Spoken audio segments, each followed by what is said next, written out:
وتأهلت الإمارات، وبركلة جزاء الآن في المباراة النهائية قد تكسب اللقب الإمارات. ركلة جزاء في الدقيقة 89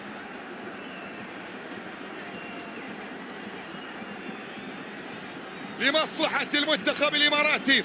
علي مبخوت المتخصص، لا المرة هذه يتركها العموري، هذه تفرق لأن ممكن من خلالها عموري أن يفوز بجائزة أفضل لاعب في بطولة كأس الخليج، فيما لو نجح في تنفيذ ركلة الجزاء في اللقطة القادمة لمصلحة المنتخب الإماراتي.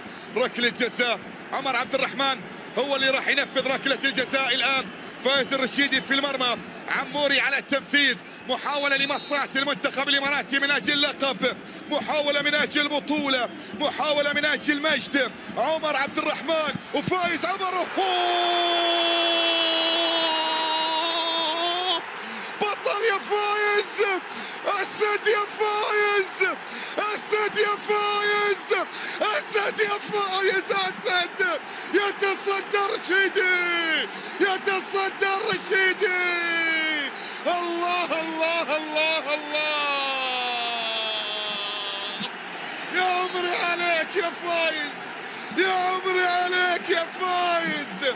يتصدى للمحاولة الماضية ويبقي الأحمر في البطولة، يبقي الأحمر في البطولة، لأن حرام يخسر الأحمر بالطريقة هذه، حرام. كرة القدم انصف فينا ولو مرة، انصف فينا. في اللقطة الماضية الأبيض الإماراتي يضيع ركلة جزاء عن طريق اللاعب عمر عبد